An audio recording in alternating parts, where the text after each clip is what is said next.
ভাবি দুনিয়াটা বড়ই কঠিন, কেউ কাউকে এমনি এমনি টাকা দেয় না, সবাই বিনিময় চায়। তোমার স্বামী বিদেশে যাবে তাই তোমার টাকা দরকার।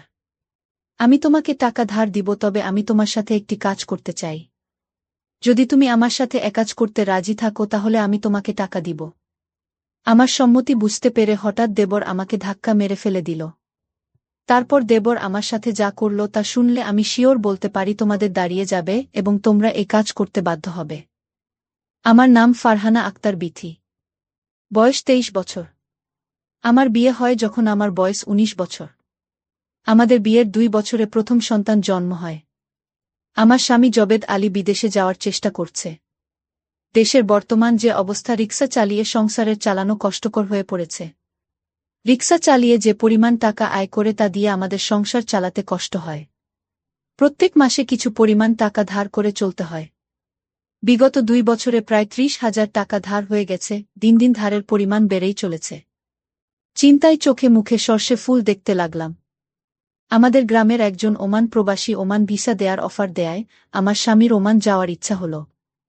ভিসার জন্য 3,20,000 টাকা লাগবে, কিন্তু হাতে কোনো টাকা পয়সা নেই। উপায় না দেখে আমার ভাসুর ফারুকের মাধ্যমে কৃষি ব্যাংক হতে বিভিন্ন মানুষের নামে 2 লক্ষ টাকা ব্যবস্থা করা হল। বাকি 1,20,000 টাকা কিভাবে ব্যবস্থা করব, চিন্তা পড়ে পথ খুঁজে পাচ্ছিলাম না। একদিন আমরা ঘরে বসে আলোচনা করলাম যে ঢাকার শহরে আমার স্বামীর 2 জন মামাত ভাই ও একজন দূরসম্পর্কের দেবর থাকে।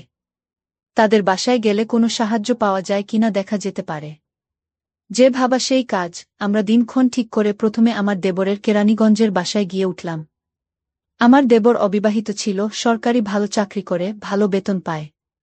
বেতন ছাড়াও ভালো আউট ইনকাম পায়, তাই টাকার কোনো অভাব নাই বললে চলে।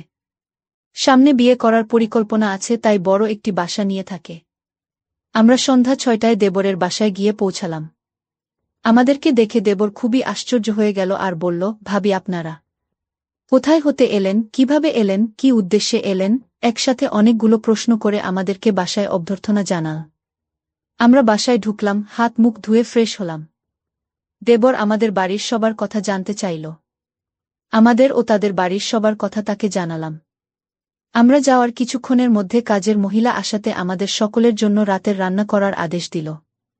আমাদের উদ্দেশ্যের কথা এখনই বললাম না, রাতে খাওয়া দাওয়া শেষ করে বলল প্ল্যান করেছি। সন্ধ্যার সামান্য পরে আমার স্বামী বলল, আমি একটু আমার মামাতো ভাইয়ের বাসা থেকে ঘুরে আসি।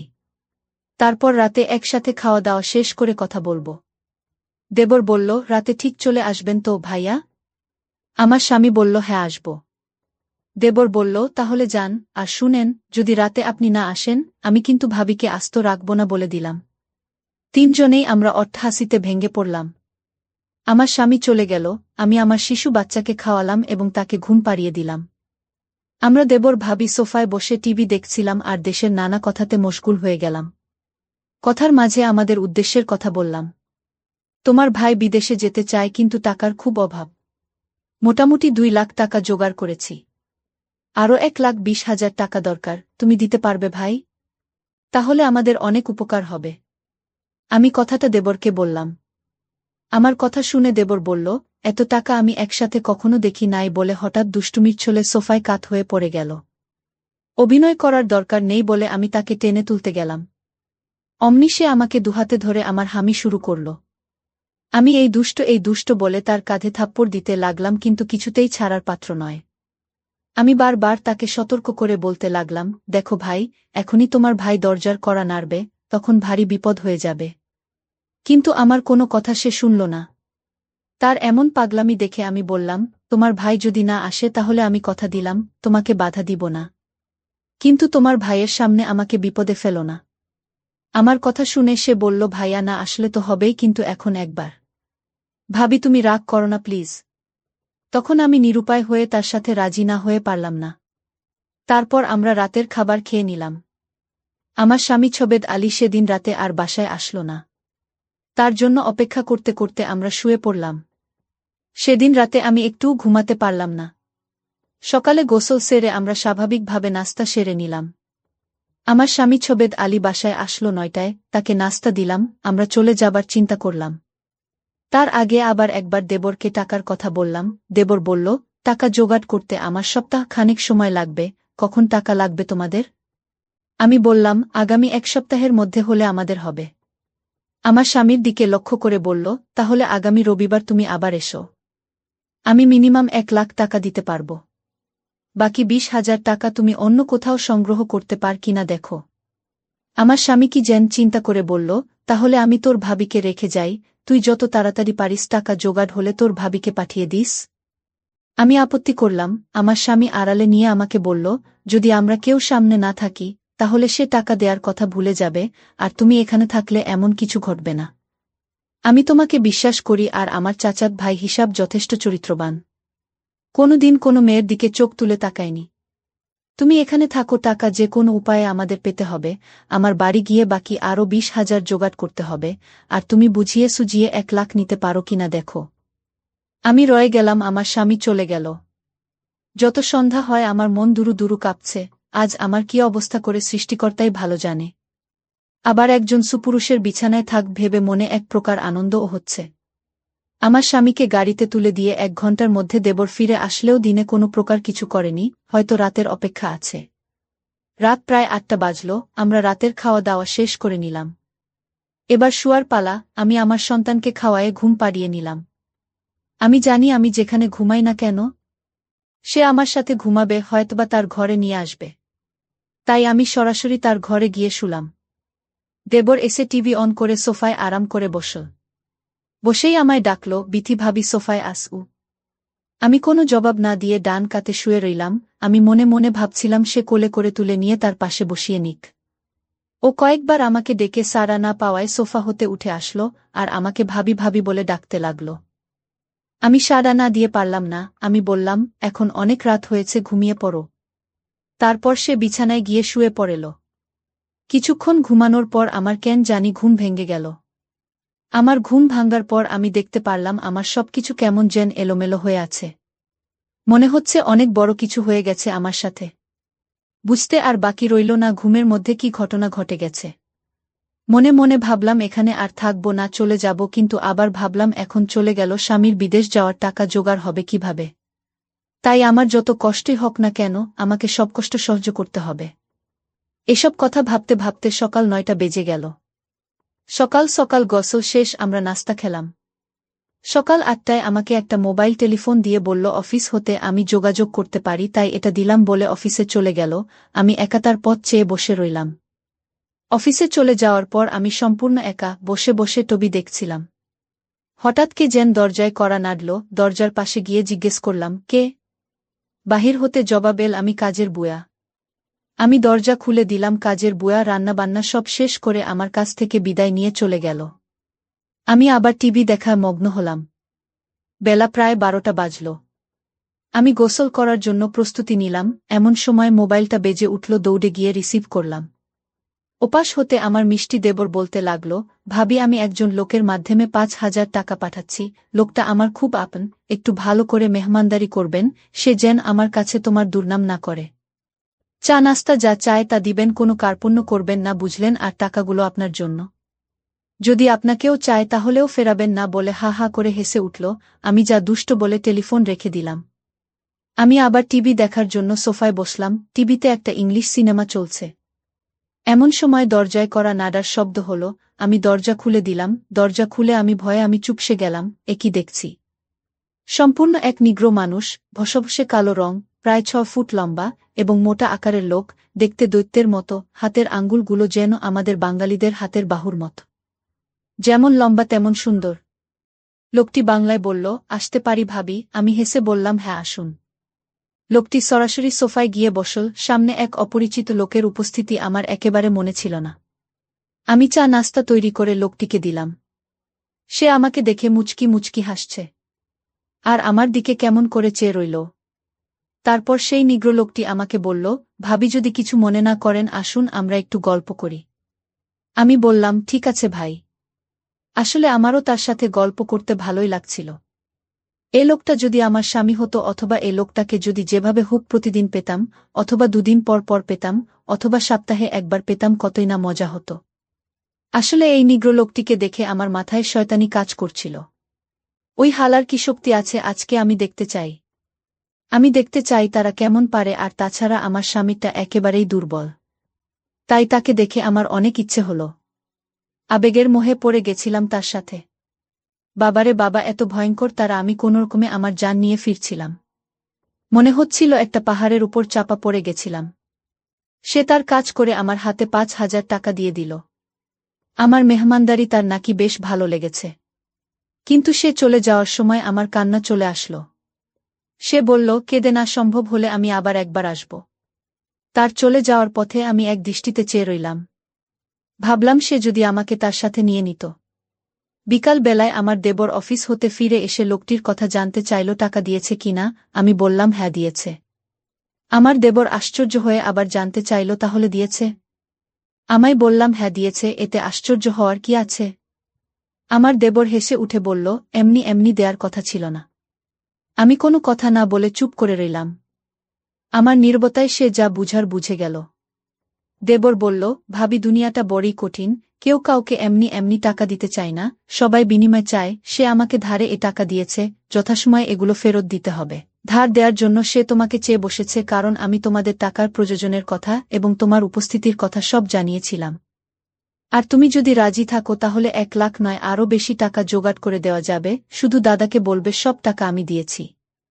তোমার এসব ব্যাপার পৃথিবীর কেউ জানবে না আমি ছাড়া। আমি তো কাউকে বলতে যাব না। এতে টাকাও জোগাড় হয়ে যাচ্ছে, আর তখন ভাইয়ের বিদেশ যাওয়াটা নিশ্চিত হচ্ছে। আমি নীরবে সব কথা শুনছিলাম আর মনে মনে ভাবছিলাম। উপদেশ শেষ করে আবার সম্মতি জানতে চাইল। আমি কোনো উত্তর না দিয়ে নীরব রইলাম। আমার চোখে ভেসে উঠতে লাগলো আজকের লোকটির কথা। কি নাম কে জানে, জিজ্ঞেস করা সম্ভব হয়নি। খ্রিস্টান না মুসলমান তাও জানা যায়নি, তবে হিন্দু নয় যে সে ব্যাপারে নিশ্চিত। আমার দেবরটা আমার সম্মতি আবার স্পষ্ট করে জানতে চাইল। বললাম, আমি কি বলবো, তুমি যা ভালো মনে কর তাই করতে পাবো। রাতে একজন মেহমানকে দাওয়াত করেছি, মানসিকভাবে তৈরি থাকিও। আমার মনে হতে লাগলো আমার স্বামী ছবেদ আলী তখন যেন আমাকে ব্যবসার জন্য এখানে রেখে গেছে। কিছুক্ষণ পর কাজের বুয়া আসল। সে বিকেলের চা নাস্তা তৈরি করার পাশাপাশি রাতের রান্না বান্না শেষ করে চলে গেল। রাত যত ঘনিয়ে আসছে আমার দুরু দুরু কাঁপছে। কে আসছে? কেমন হবে লোকটি? আমাকে কি কষ্ট দিবে? আরও ভাবছি তারা কি একসাথে দুজনে আসবে নাকি মেহমান একা করবে। মনের ভিতর একটা চঞ্চলতা কাজ করতে লাগল। আজ আমার দেবরের মধ্যে আমাকে নিয়ে কোনো আগ্রহ লক্ষণই দেখতে পাচ্ছি না। সম্ভবত রাতের মেহমানের জন্য আমাকে ফ্রি রাখতে চাচ্ছে। রাত ৮টা বাজলে আমি দেবরকে বললাম, খেয়ে নেবে না মেহমানের জন্য অপেক্ষা করবে? বলল, না, মেহমান খেয়ে আসবে, চল আমরা খেয়ে নিই। আমরা খেয়ে নিলাম। আমরা বসে বসে টিভি দেখছি। প্রায় রাত ১০টা। দরজায় খটখট আওয়াজ শুনলাম। বুঝলাম মেহমান এসে গেছে। আমার সমস্ত শরীরে এক অজানা শিহরণ জেগে উঠল। কিছুক্ষণের মধ্যে আমার নিয়ে এক অজানা অচেনে পুরুষ শুরু করবে। আমার বিপদের সময় আমাকে ৫,০০০ টাকা দিবে। আমার দেবর দরজা খুলে দিল। মেহমান ঘরে ঢুকে জানতে চাইল, তোমার বিথি ভাবি কই? দেবর বলল, ভিতরে আছে। দুজনে একসাথে আমি যে ঘরে আছি সে ঘরে চলে এল। দেবর তার সাথে আমাকে পরিচয় করিয়ে দিল। লোকটির দৃষ্টি আমার উপর। লোকটি দেবরের উদ্দেশ্য করে বলল, তোমার ভাবিকে দেখতে দারুণ লাগছে। আমি একমনে টিভির দিকে তাকিয়ে আছি আর চোখে লোকটির অবয়ব দেখছি। ফর্সা সুন্দর চেহারার লোক। আমার দেবর কয়েক মিনিট পর বলে উঠল, তোমরা বসে কথা বল, আমি একটু পাশের রুম হতে আসছি। সে আসবে না আমি জানি, সেটা বলে লোকটির কাছে আমাকে হাওলা করে দিয়ে গেল। লোকটিও সেটা বুঝেছে। দেবর বের হওয়ার সাথে সাথে লোকটি আমাকে অনেকক্ষণ পর আমার হাতে ৫,০০০ টাকার বান্ডিল দিয়ে পাশের রুমে গিয়ে ঘুমাল। আমার দেবরকে নিয়ে ঘুমিয়ে গেলাম। সেই রাতে আমি একটুও ঘুমাতে পারিনি। সকালে ঘুম হতে উঠে বাথরুম সেরে গোসল করলাম। তারপর দুজনে চা নাস্তা খেলাম। আমার দেবর সকাল ৮টায় অফিসে রওনা হয়ে গেল। আজ কোনো মেহমান আসবে কিনা বলে যায়নি। আমার কাছে গতকালের রেখে যাওয়া তার মোবাইলটা কিন্তু আছে। হয়তো যোগাযোগ করবে, না করলে আরও ভালো। আমি বৃহস্পতিবার থেকে যে পরিশ্রম করছি শুধু স্বামী বিদেশে যাওয়ার টাকার জন্য। আজ বিশ্রাম নেয়া দরকার। দেবর চলে যাওয়ার পর কেমন জানি একা একা লাগছে। বুয়া আসল। দরজায় কল করার সাথে সাথে আমি গিয়ে খুলে দিলাম। বুয়া তার কাজ ঘণ্টা দেড়েকের মধ্যে শেষ করে চলে গেল। আমি আবার একা হয়ে গেলাম। ঘরের দরজার খিল মেরে দিয়ে শুয়ে রইলাম। আজ কদিনের সব ঘটনা ভাবতে ভাবতে তন্দ্রা এসে গেল। হঠাৎ মনে হল দরজা খুলে কেং যেন প্রবেশ করছে। ভাবলাম আমার দেবরটা হয়তো আজ তাড়াতাড়ি ফিরে এসেছে, তাই শুয়া হতে উঠলাম না। দেবরের সাথে ছলনা ও দুষ্টুমি করার জন্য ঘুমের ভান ধরে পড়ে রইলাম। মনে মনে ভাবলাম সে আমায় না জাগিয়ে নিশ্চয় আমার সাথে দুষ্টুমি করবে।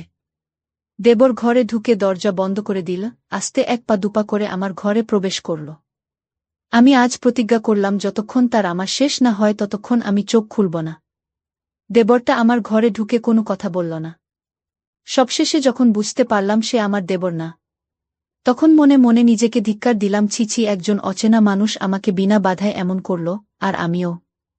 আমি জিজ্ঞেস করলাম, আপনাকে কে পাঠিয়েছে? বলল, আমাকে কেউ পাঠায় নাই। আমি তোমাদের সকল কর্মকাণ্ড জানি এবং দেখেছি। আমি পাশের বাসায় থাকি এবং এ ঘরগুলোর মালিক। বাসা হতে বের হবার সময় দেখলাম তোমার দরজাটা ফাঁকা লাগাওনি। আমি ঢুকলাম, তোমাকে দেখে লোভ সামলাতে পারলাম না। তবে এত সহজ তোমাকে যে পাবো ভাবি নাই। আচ্ছা বলতো, আমার জায়গায় তুমি কাকে ভেবেছিলে? বললাম, আমার দেবরকে। সে বলল, তুমি এখানে এসে একাজে লিপ্ত হলে কেন? জবাবে বললাম, আমার স্বামী বিদেশে যাওয়ার জন্য 1,20,000 টাকা ধার চাইতে এসেছিলাম। টাকা জোগাড়ের কথা বলে আমার দেবর আমাকে রেখে দেয়, আর বিভিন্ন লোক আসে এবং যাওয়ার সময় 5,000 টাকা দিয়ে যায়। এ পর্যন্ত 15,000 টাকা জোগাড় হয়েছে। আমি সত্যিকারে এমন নই, স্বামীর মঙ্গল এবং দেবরের অনুরোধে এমনটা করেছি। তোমার কি আপন দেবর? না, আমার স্বামীর গ্রাম্য বাল্য বন্ধু এবং দূর সম্পর্কের চাচাত ভাই। লোকটি হেসে উঠল, তাই? চিন্তা করো না, আমি তোমাকে সাহায্য করব। আমি এখানে একা থাকি, কেউ নেই। যতদিন থাক আমি তোমাকে চাই। আমি এখনই তোমাকে 30,000 টাকা দিচ্ছি। এ বলে বাসায় গিয়ে টাকা নিয়ে ফিরে আসল, আমার 30,000 টাকার বান্ডিল দিয়ে বলল, কাউকে বলবে না। তোমার দেবর 1,00,000 টাকা দিলেও এগুলো তোমার, শুধু দিনের একটা সময়ে তোমাকে চাই, যতদিন এখানে থাকো। আমি মেঘ না চাইতে বৃষ্টি পেলাম। আমার দেবর অফিসে চলে গেলে আমার একাকিত্বের সঙ্গী পেলাম, যেটা আমার দেবরও কখনো জানবে না। সন্ধ্যার পরে আমার দেবর অফিস থেকে ফিরে এল, সাথে একজন কোট টাই পরা ভদ্রলোক। দরজায় নক করতে আমি দরজা খুলে দিলাম। সাথের মেহমানের চোখাচোখি হল।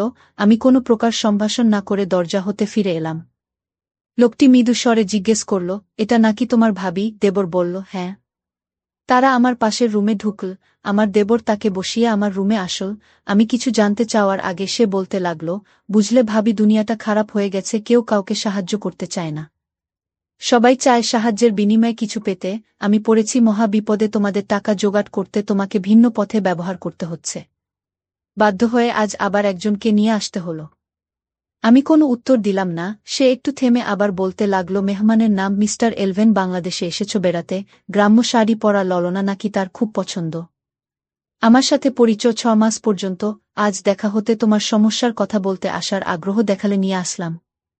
আমি শুধু বললাম, মেহমানকে কি খাওয়াবে? বলল, সে বিষয়ে তুমি চিন্তা করো না, আমি হোটেল থেকে নিয়ে আসব। তুমি খেয়ে নাও, আমরা দুজনে একসাথে খাব। সে কাপড় বদলে পাশের রুমে চলে গেল। সে ফাঁকে আমি খেয়ে নিলাম। রাত 8:30 বেজে গেল। দেবর এলভেনের জন্য খাবার আনতে বের হল। সে বের হবার সাথে সাথে লোকটি ঘরে প্রবেশ করল, সরাসরি আমার পাশে সোফায় বসে গেল।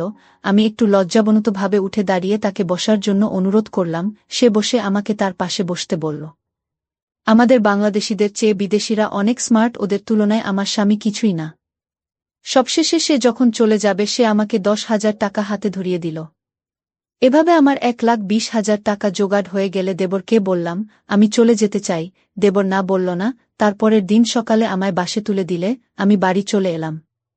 কয়েকদিন পর আমার স্বামী বিদেশে চলে গেল। এখন আমাদের সংসারে কোনো অভাব নেই। স্বামী মাস থেকে যে পরিমাণ টাকা পাঠায় তাতে আমাদের সংসার চলে, অনেক টাকা বেঁচে যায়। হঠাৎ আমি লক্ষ্য করলাম, আমার ছাত্রের চোখ আমার বিশেষ জায়গায়। আমি তখন খুব লজ্জা পেয়ে যাই। লজ্জায় আমার নাক মুখ লাল হয়ে যায়। ছাত্রের এই লোলুপ দৃষ্টি আমাকে উন্মাদ করে দিচ্ছে। কতক্ষণ নিজেকে ধরে রাখা যায়? আগুনের পাশে মোম জ্বালালে মন কতক্ষণ শক্ত থাকতে পারে? ঠিক আমার অবস্থাও তেমন হতে লাগল। আমি ধীরে ধীরে তার প্রতি দুর্বল হতে শুরু করলাম। তারপর সে আমাকে বলল, ম্যাডাম, একটি গান আমার খুব প্রিয়।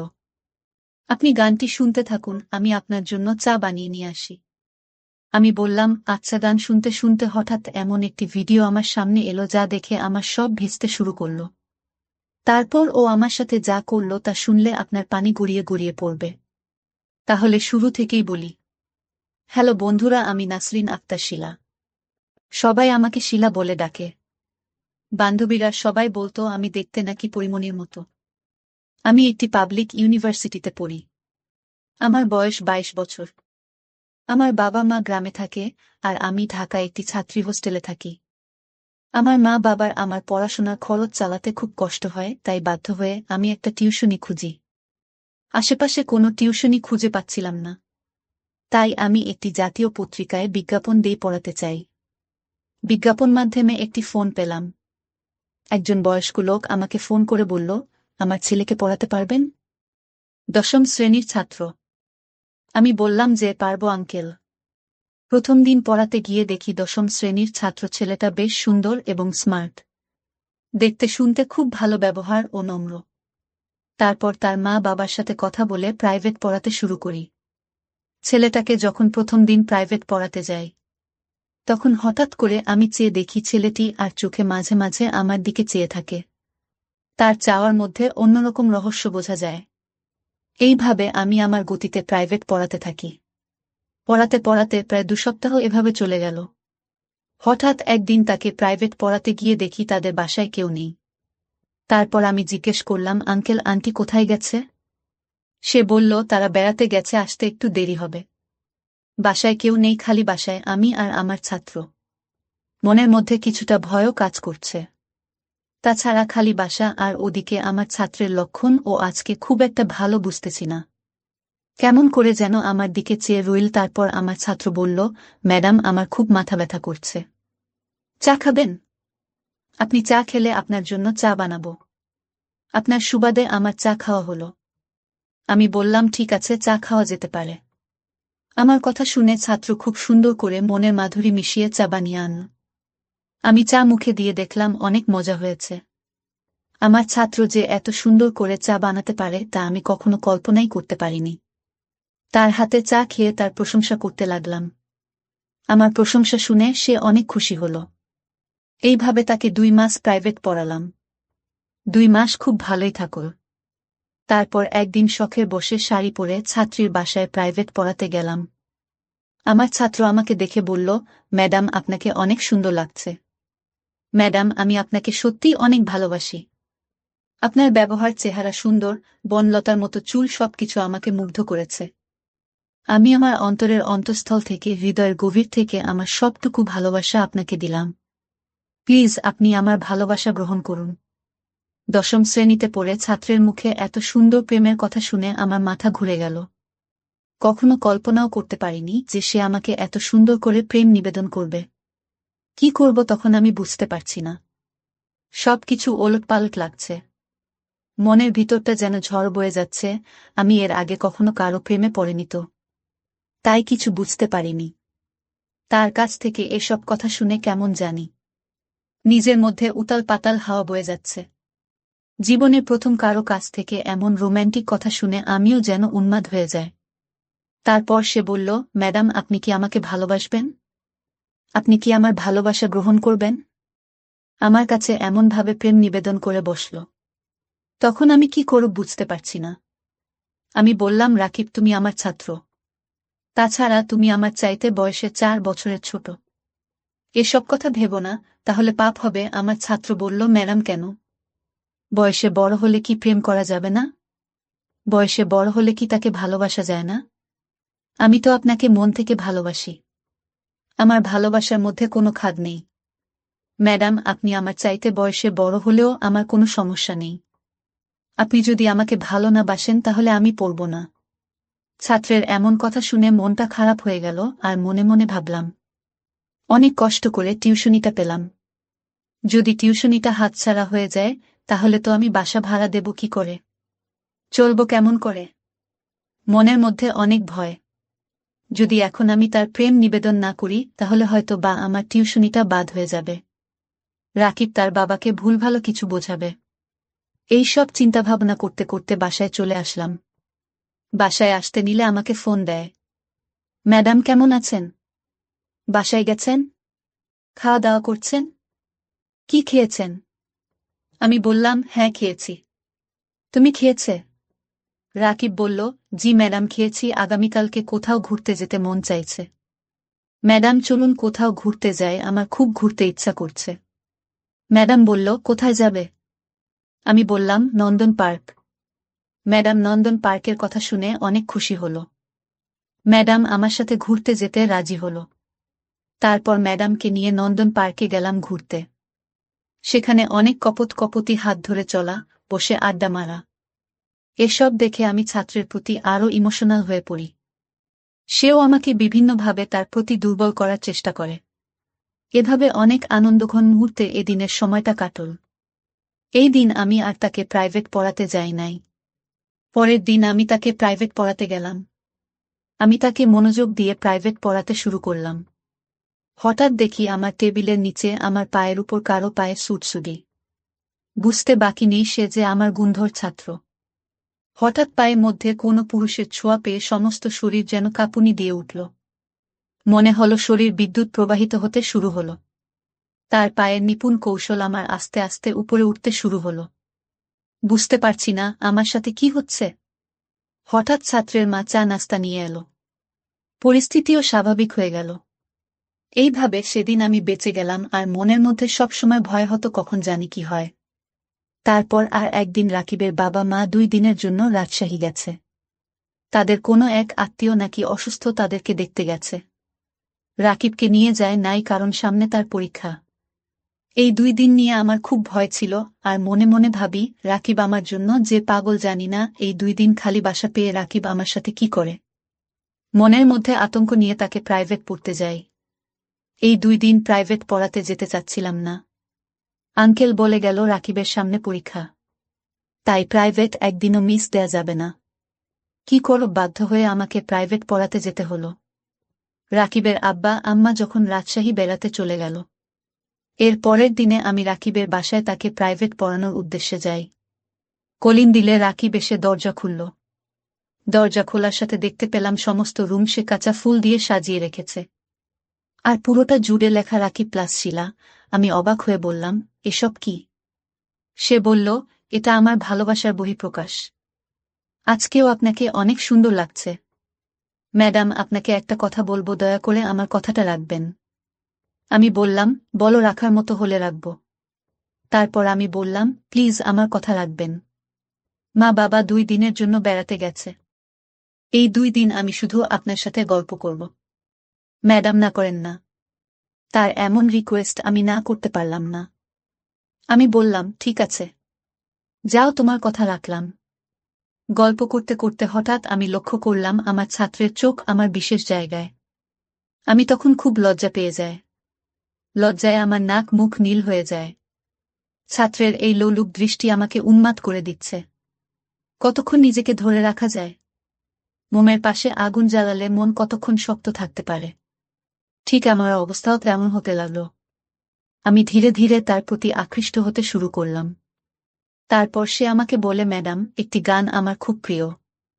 আপনি গানটি শুনতে থাকুন, আমি আপনার জন্য চা করে নিয়ে আসি।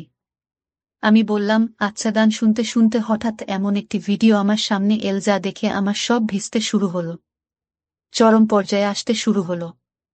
বুঝতে পারছি না এখন কি করব। এই ভিডিওটা দেখে আমার আবেগ শতগুণ বেড়ে গেল।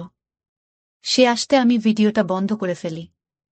সে চা নিয়ে এসে বলল, ম্যাডাম, এই নিন চা, আপনার জন্য আমার পক্ষ থেকে স্পেশাল চা। আমি বললাম, তাই?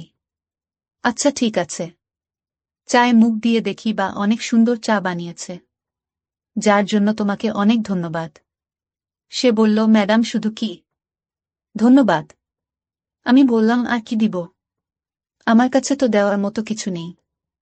আমি বললাম, ম্যাডাম, একটু ভেবে দেখুন, অনেক কিছুই আছে। এই বলে সে ভিতর থেকে কি যেন আনতে গেছে, আর আমি চা খাচ্ছিলাম। হঠাৎ পিছন থেকে আমার কাঁধের উপর কারো হাতের ছোঁয়া অনুভব করি। হাতের ছোঁয়া পেয়ে আমার মনে হলো যেন সমস্ত শরীরে অনুভূতির ঝড় বইতে শুরু হলো। আমি পিছনে ফিরে দেখি, আর কেউ নয়, সে আমারই ছাত্র। তারপর সে আস্তে আস্তে তার হাতে এবং অন্যান্য প্রত্যঙ্গের গতি বিভিন্ন কৌশলে কাজে লাগাতে লাগল। আমি তো তার কৌশল দেখে অবাক। মাত্র ক্লাস 10-এ পড়ে একটা ছেলে কি করে এত কৌশলে একটা মেয়েকে বশ করতে পারে, একটা মেয়েকে আবেগের জোয়ারে ভাসিয়ে দিতে পারে? অবশেষে তার কৌশলের কাছে আমি হেরে গেলাম। মাত্র ক্লাস 10-এ পড়ে ছেলের কৌশলের মার আমি খুশি হয়ে যেন আমি আনন্দে ভাসতে শুরু করলাম। কিভাবে কি হয়ে গেল আমি বুঝতে পারলাম না। প্রায় 2 ঘন্টা বিনোদনের পর আমি উঠে দাঁড়ানোর চেষ্টা করলাম, কিন্তু পারলাম না। অনেক কষ্ট হচ্ছে, মনে হচ্ছে যেন আমার উপর দিয়ে কালবৈশাখী ঝড় বয়ে গেছে। খুব কষ্ট করে আস্তে আস্তে বাসায় আসলাম। তারপর 2 দিন পর্যন্ত আর বিছানা থেকে উঠতে পারছিলাম না। আর মনে মনে ভাবলাম, এত ছোট একটি ছেলে কিভাবে এত কৌশল জানল। তার কৌশলের মায়ের কাছে আমি যেন লণ্ডভণ্ড হয়ে গেছি। অনেক কষ্ট করে প্রায় 1 সপ্তাহ পর আমি সুস্থ হয়ে পরের দিন আবার টিউশনি পড়াতে যায়। সে আমাকে দেখে বলল, কি ম্যাডাম, কেমন দিলাম সেদিন? আমি লজ্জার কথা বলি না, মুখ লাল হয়ে গেছে। তারপর সে আস্তে আস্তে আবার আমার সাথে ওরকম কাজ করে। আমার বাধ্য হয়ে তাকে দিতে হতো। মনে মনে ভাবতাম, নষ্ট হয়েছে একজনের দ্বারাই হই। আর সে যেহেতু আমাকে নষ্ট করেছে, সুতরাং আমি বিয়ে করব। এইভাবে প্রায় 2 মাস পার হয়ে গেল। হঠাৎ একদিন আমার বমি বমি ভাব আসছে। বুঝতে পারছি না হঠাৎ বমি হচ্ছে কেন। মনের ভিতর সন্দেহের তীর বিদ্ধ হল। জানি না আমার কি হয়েছে। মনের সন্দেহ দূর করতে টেস্ট করলাম। টেস্ট দেখে আমার পায়ের নিচ থেকে মাটি সরে গেল। নিজেকে খুব অসহায় মনে হল। এখন আমি কি করি? বাধ্য হয়ে তার সাথে আমার এই ব্যাপারে কথা বলতে হবে। আমি আমার ছাত্রকে সব বলার পর সে চুপ করে রইল। নিজেকে খুব অসহায় ভাবতে শুরু করল। সেও বোকা হয়ে রইল, কোনো কথা বলল না। আমি বললাম, তুমি তোমার বাবা মায়ের কাছে বিষয়টা শেয়ার করো, না হলে আমি মরে যাব। রাকিব ভয়ে ভয়ে তার মায়ের কাছে সব শেয়ার করল। তার মা এসব কথা শুনে হতবাক হয়ে পড়ল। তারপর তার মা তার বাবার কাছেও বিষয়টা শেয়ার করল। তার বাবা বলল, মেয়েটাকে ডেকে আনো আমার কাছে। অনেক কিছুর পর রাকিবের বাবা আমাকে ডেকে নিয়ে বলল, মানে আমার দুষ্টু ছেলেটাকে ক্ষমা করে দাও। তোমার সাথে যা করছে তা অন্যায় হয়েছে। তারপর রাকিবের বাবা কাজী ডেকে এনে রাকিব আর আমাকে বিয়ে পড়িয়ে দিল। কিছুদিন পর রাকিবের আর আমার কোল আলোকিত করে একটি পুত্রসন্তান জন্ম নিল। শিলা এখন তার সন্তান, স্বামী এবং সংসার নিয়ে ব্যস্ত। বিশ্ববিদ্যালয়ে পড়ুয়া একটা মেয়ের স্বপ্ন এভাবে একটি ছোট্ট ভুলের জন্য ধ্বংস হয়ে গেল। প্রিয় বন্ধুরা, সব শেষে আমি বলবো, জীবনে চলার পথে অনেক বাধা আসতে পারে। আর এই সব বাধাকে অতিক্রম করে যদি তোমরা চলতে পারো, তাহলেই কেবল তোমাদের জীবনের সফলতা সম্ভব। গল্পে শিলা যদি তার আবেগটাকে কাজে না লাগাতো, তাহলে তার সবকিছু হারিয়ে 4 দেয়ালের ভেতর বন্দী হতে হতো না। ধ্বংস হয়ে যেত না তার মা বাবার এবং তার নিজের সারা জীবনের স্বপ্ন। মহান রাব্বুল আলামিন আমাদের সকলকে সঠিক বুঝ দান করার তৌফিক দান করুন। বন্ধুরা, ভিডিওটি ভালো লাগলে একটি লাইক দিন, আর আপনারা যদি এরকম ভিডিও পেতে চান, তাহলে দয়া করে আমার চ্যানেলটি সাবস্ক্রাইব করুন। আপনাদের সকলের সুস্বাস্থ্য কামনা করি। ভিডিওটি দেখার জন্য আপনাদের সকলকে অসংখ্য ধন্যবাদ।